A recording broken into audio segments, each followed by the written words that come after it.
Good Sunday afternoon. It seems like every time I have an inkling to do a video, it seems to be on a Sunday.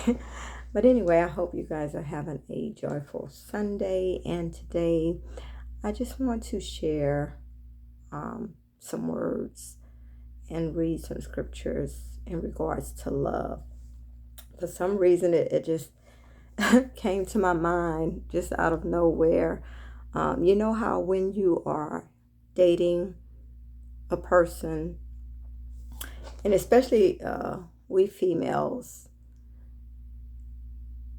we want to hear those words, I love you.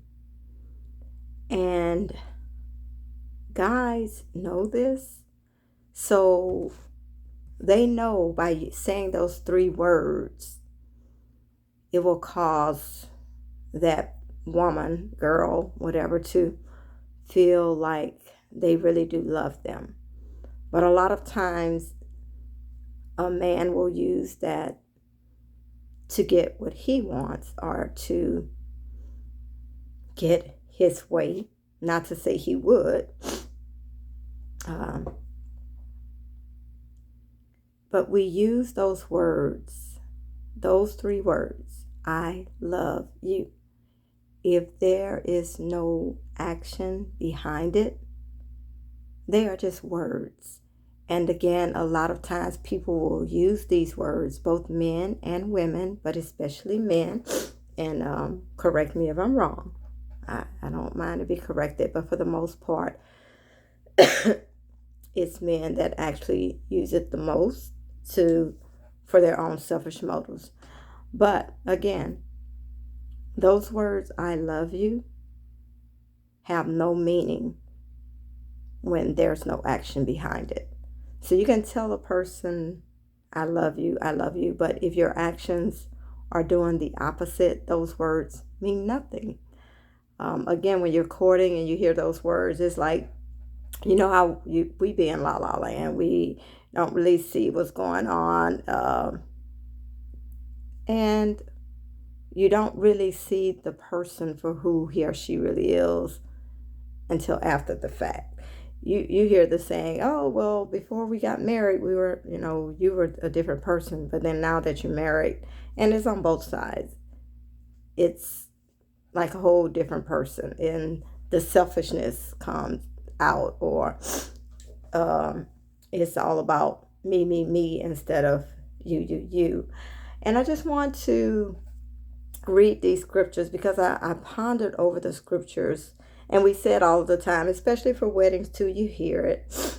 And messages have been preached. But true love,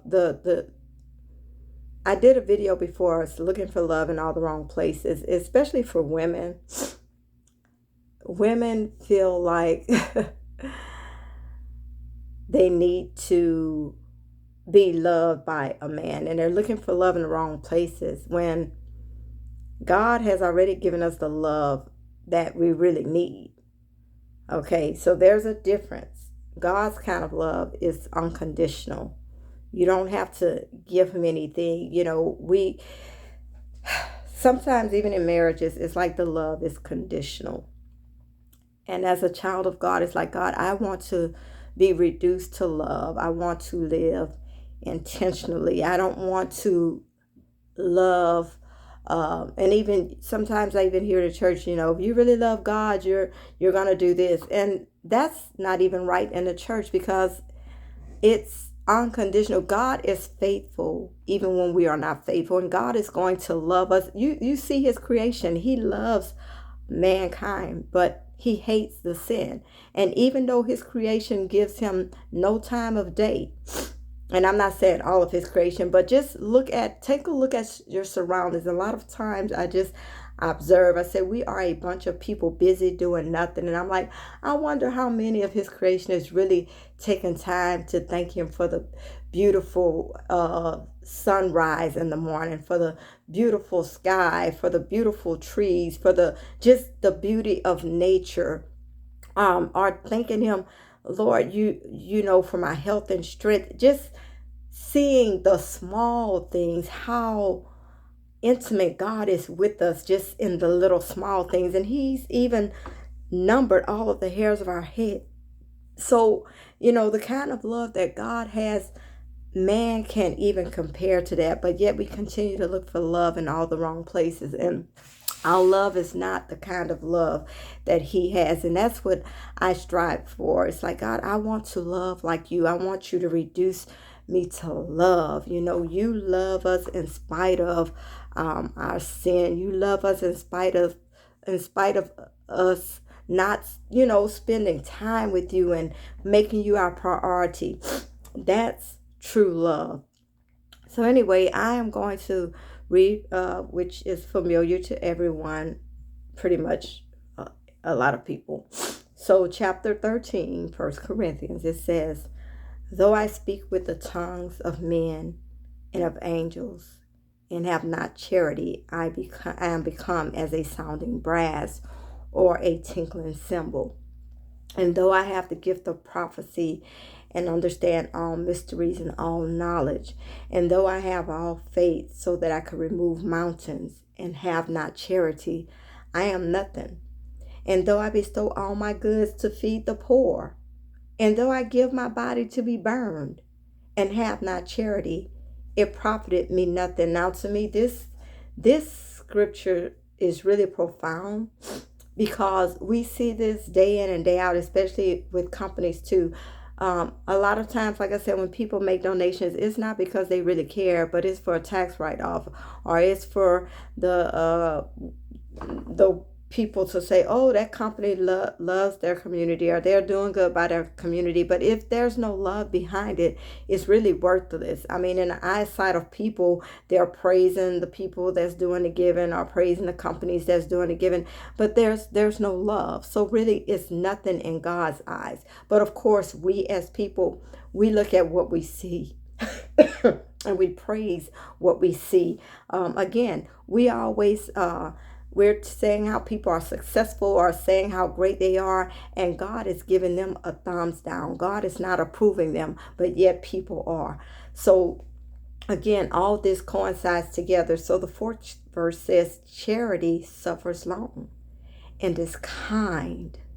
Charity envies not. Charity vaunts not itself, is not puffed up, does not behave itself unseemly, seeks not her own, is not easily provoked, thinketh no evil. Rejoice not in iniquity, but rejoice in truth, in the truth. It bears all things, believe all things, hope all things, endure all things. So the greatest example of love to mankind is God giving his only begotten Son to die for the sins of the world. That is true love. Even when men were not giving God the time of day, he keeps looking beyond our faults and meeting our needs.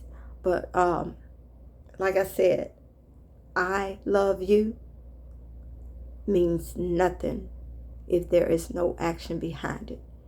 If you are not exemplifying that love, you can say that to a person all day long.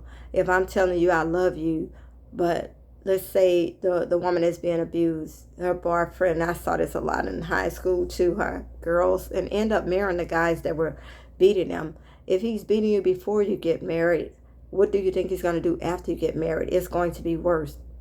But anyway, that guy's telling them how much he loves her, but yet he's beating you black and blue. That's not love.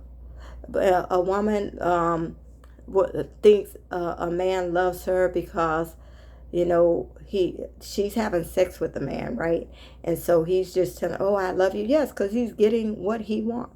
So it's not that he loves you. He loves what you can do for him. And a lot of women feel like,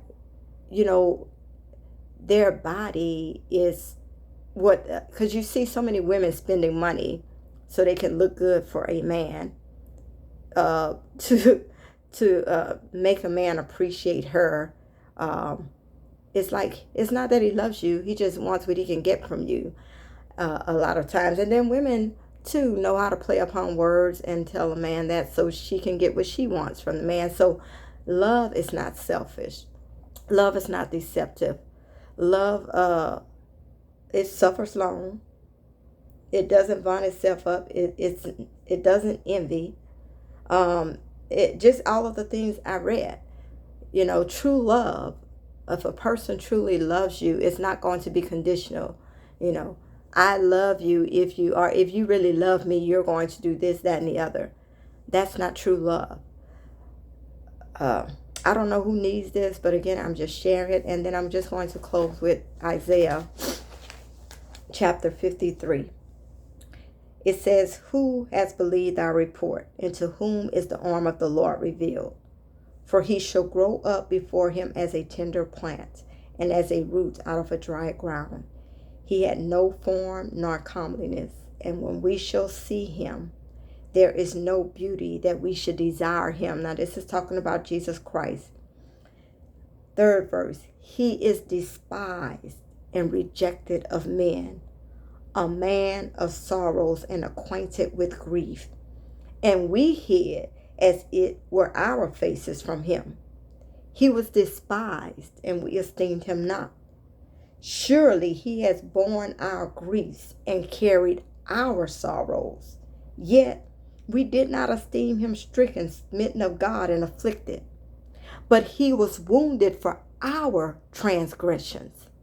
He was bruised for our iniquities. The chastisement of our peace was upon him, and with his stripes we are healed. All we like sheep have gone astray. We have turned every one to his own way, and the Lord has laid on him the iniquity of us all. He was oppressed and he was afflicted, yet he opened not his mouth. He is brought as a lamb to the slaughter, and as sheep before her shears is dumb. So he opened not his mouth. He was taken from prison and from judgment, and who shall declare his generation? For he was cut off out of the land of the living. For the transgression of my people was he stricken. And he made his grave with the wicked and with the rich in his death, because he had done no violence, neither was any deceit in his mouth. Yet it pleased the Lord to bruise him. He has put him to grief. When you shall make his soul an offering for sin, he shall see his seed. He shall prolong his days, and the pleasure of the Lord shall prosper in his hand. He shall see of the travail of his soul, and he shall be satisfied. By his knowledge shall my righteous servant justify many, for he shall bear their iniquities. This, my friends, is what is called true love. God loves us, so he gave his only begotten son. Jesus could have come down from that cross, but because he loved us and saw what his death would bring, that it would free us and give us access to the Father. That song I love, we will sing, I hadn't heard in a long time. Jesus went to Calvary to save a wretch like you and me. That's love. That's love, my friends. This love we're talking about that we fooling around just, in these relationships, I love you. That's not true love. If someone says, I love you, then it's going to reflect. They're going to honor you. They're going to be faithful to you. They're going to be trustworthy. They're not going to be deceitful. They're going to communicate with you. True love is open. You're transparent with all of your faults. It says, confess your faults one to another. And if we pray for one another, then, we will be healed. That's true love, my friends. So just wanted to share this. I hope this helps someone. Again, love you to life. Have a great Sunday.